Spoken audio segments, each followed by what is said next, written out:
நீங்கள் பார்த்துக் கொண்டிருப்பது உங்கள் விஜய்.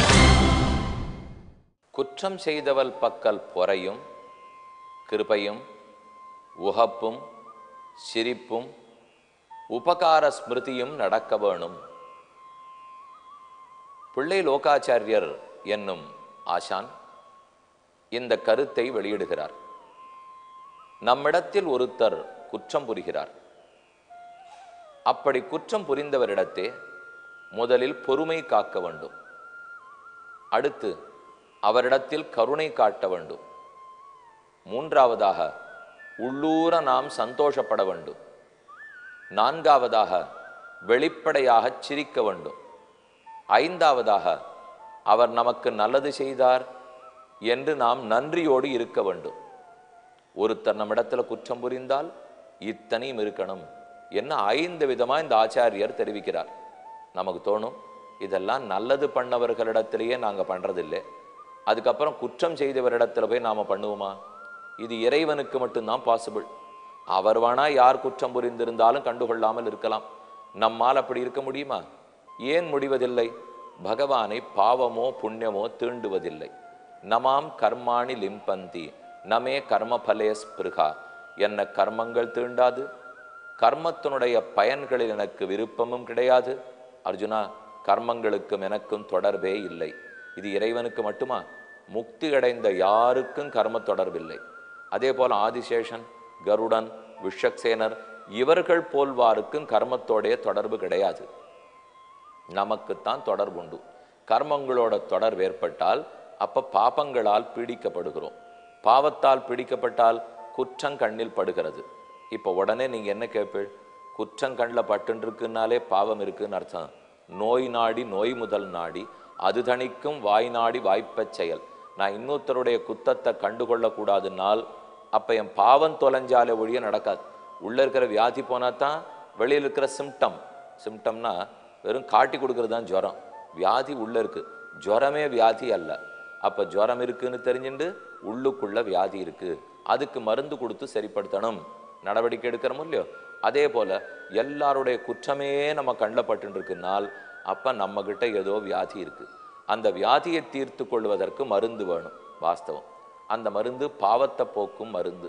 ஒரே வழி இறைவனுடைய திருவடிகளை வேண்டி அவர் நம் பாபத்தை போக்குவதே வழி.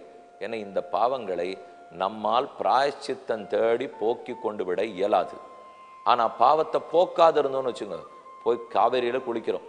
ஐப்பசி மாசம் துலா காவேரி, துலா காவேரியில் நீராடினால் பாபங்கள் தொலைகின்றன. தர்ம காரியத்தை பண்ணா பாவங்கள் தொலையும். பிராயச்சித்தம் தேட தேட பாவங்கள் தொலையும். பெரியோர்கள், சான்றோர்கள், பரம பக்தர்கள் அவர்களுடைய திருவடி தீர்த்தம், அவர்களுடைய பாத தூளி, அந்த பாத தூளி எடுத்து தலையில தடவிண்டாலோ, அவர்கள் ஸ்ரீபாத தீர்த்தத்தை எடுத்தாலோ, அவர்கள் பிரசாதத்தை ஏற்றுக்கொண்டாலோ, பகவத் பிரசாதத்தை வாங்கி சாப்பிட்டாலோ ஒன்னொன்னு நாளையும் பாவங்கள் தொலையும். தீர்த்த யாத்திரை போதல், புண்ணியக்ஷேத்திரத்துக்கு செல்லுதல், ஆழ்வார் பாடல்களை கூறுதல், இறைவனுக்கு தொண்டு புரிதல், இறை அடியார்களுக்கு தொண்டு புரிதல், அவர்களுடைய ஸ்ரீபாத தீர்த்தத்தை எடுத்துக்கொள்ளுதல், பகவானை வணங்குதல், அடியார்களை வணங்குதல், இது ஒன்னொன்னுமே நம்முடைய பாவத்தை போக்கும். எத்தனை வழி இருக்கு பாருங்க. இதுல எதை நாம பின்பற்றினாலும் நம் பாவங்கள் தொலையும். பாவங்கள் தொலைஞ்சு படுத்துனா பார்வை தெளிவடையும். தெளிவான பார்வையா இருந்தா அது பாசிட்டிவ் பார்வையாயிடும். இது மற்ற பேரிடத்துல இருக்கிற குற்றம் இருக்கட்டும், நமக்கே ஒரு வியாதி வருதுன்னு வச்சுங்க, அப்ப பாசிட்டிவ் திங்கிங் இருந்தா தான் வியாதி குணமாகும். வைத்தியரே சொல்லுவார், பேஷண்ட் கோஆபரேட் பண்ணல. இது என்னது சுவாமி? பேஷண்ட்டு கூட ஒத்துழைப்பரா? ஒரு பேஷண்ட்டுக்கு உடம்பு சரியில்லை, ஆனா பேஷண்ட் ஒத்துழைக்கணும்னு டாக்டர் எதிர்பார்க்கிறார். பேஷண்ட் ஒத்துழைக்கிறதுனா இதை பண்ணிண்டு சரியா போகணுங்கிற ஆர்வம் அவருக்கு இருக்கணும். பேஷண்ட்டுக்கே ஆர்வம் இல்லை, நான் மாட்டுக்கு மருந்து கொடுத்துட்டே இருக்கேன்னால் அது சரியாவே போகாது. ஆர்வம் இல்லாத பேஷண்டா யாரான்னு இருப்பார்களா? எல்லாருக்குமே வியாதியை போக்கிக்கணும்னு தானே எண்ணம் இருக்கும்.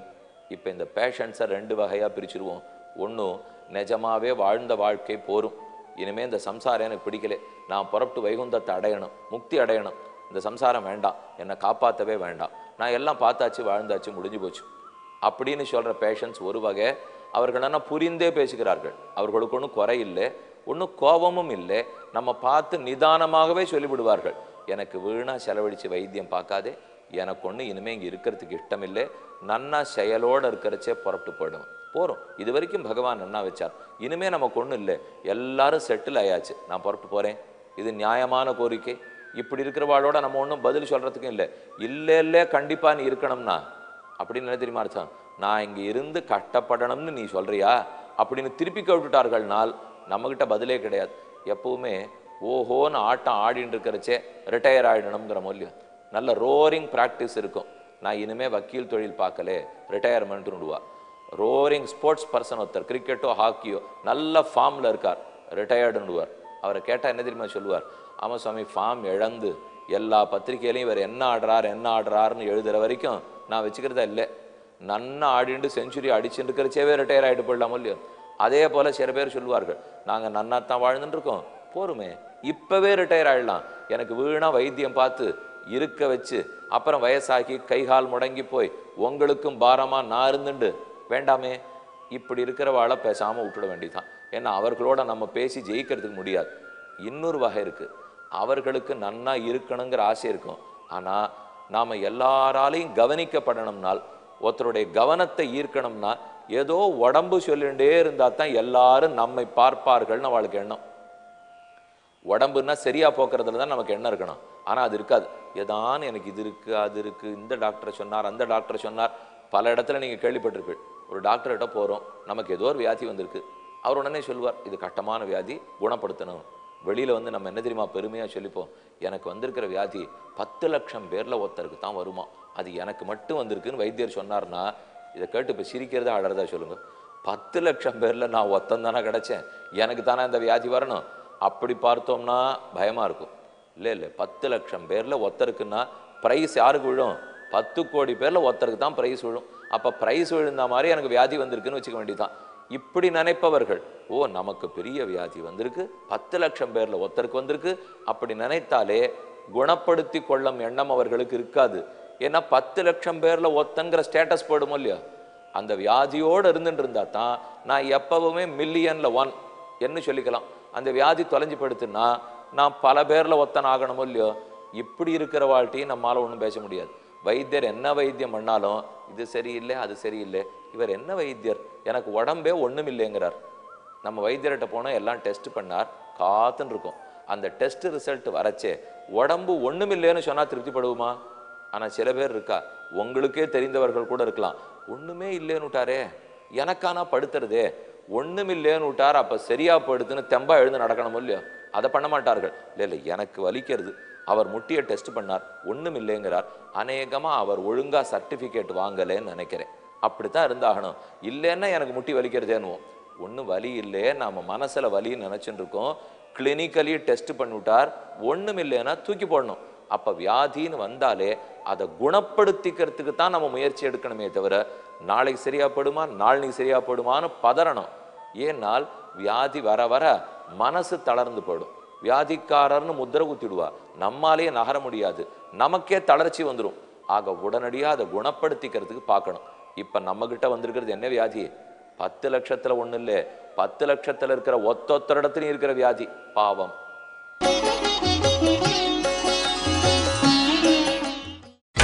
நீங்கள் பார்த்துக் கொண்டிருப்பது உங்கள் விஜய். 10 லட்சத்தில் ஒன்றும் இல்லை, 10 லட்சத்தில் இருக்கிற ஒத்தொத்தர் இடத்துலையும் இருக்கிற வியாதி, பாவம். பாவம்ங்கிற வியாதி பிடிச்சு கொடுத்து இந்த வியாதியை தொலைத்தால்தான் ஜுரம் நீங்கும். ஜுரம் எது? ஒத்தொத்தரை பார்க்கச்சேவும் அவ குற்றமே என் மனசுல படுறது பாருங்க, அதுதான் ஜுரம். அந்த ஜுரம் போகணும்னு சொன்னா எனக்கு உள்ள இருக்கிற வியாதி போகணும், அது பாவம். அந்த பாவத்தை போக்குவதற்குத்தான் சரணாகதி பண்ணுகிறோம், புண்ணிய கஷேத்திரங்களுக்கு போறோம், தீர்த்த யாத்திரை பண்றோம். இந்த ஒரு இடத்துல நீராடினாலும் செய்தாலும் நம் பாபங்கள்லாம் தொலையும். வேண்டாமே, பாவத்தோடையே இருந்துட்டு போறேன், வியாதியோடையே இருக்கேன், ஜுரத்தோடையே இருந்துட்டு போறேன்னா அப்ப எல்லார்கிட்ட இருக்கிற குற்றம் கண்டப்படுமா? என்ன ஆகும்னா, இப்போ ரோஜா பூ இருக்கு, மல்லிகைப்பூ இருக்கு, தாமரைப்பூ இருக்கு, 3 பூ இருக்குன்னு ஒரு உதாரணத்துக்காக எடுத்துப்போமே. தாமரைப்பூ பார்க்கறதுக்கே அதனுடைய ரோஸ் கலர் ரொம்ப நன்னா இருக்கு, அதனுடைய மனம் நன்னா இருக்கும், அது வாஸ்தவம் தான். ஆனா அது தண்டோட இருக்கே சுவாமி, அது எப்படி தலையில வச்சுக்கிறது? நிற்குமா தாமரைப்பூ? அப்ப தாமரைப்பூவினிடத்துல ஒரு நன்மை இருக்கு, வேற சில டிராபேக் இருக்கு, ஷார்ட் கம்மிங் இருக்கு. அதே மல்லிகைப்பூ சின்னதாக இருக்குது, அழகாக தொடுக்கலாம். ஏன்னா தாமரை பூவில் மாலை தொடுத்தா தலையில் சூடிக்க முடியாது இல்லையா? அது பெருமாளுக்கு வேணால் போட முடியுமே தவிர நம்மால் தாமரைப்பூ மாலையெல்லாம் போட்டுக்க முடியாது.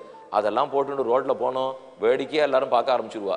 அதே மல்லிகைப்பூவை தொடுக்க முடியும், தொடுத்து தலையில் வச்சுக்க முடியும். ஆனால் தாமரைப்பூனுடைய அழகு மல்லிகைப்பூவுக்கு இல்லையோ. இதுக்கு ஒரு நல்லது இருந்தது, அதுக்கு ஒரு இடத்துல இருந்தது. ரோஜாப்பூ இருக்கு, பார்த்தாலே பட்டு மாதிரி இருக்கு சாமி, என்னடா. ஆனால் தொட்டா முள்ளு குத்தும் இல்லையோ. அப்போ இதில் முள்ளு இருக்கு, பார்க்கறதுக்கு நன்னா மனம் ரோஜால நன்னா இருக்கு.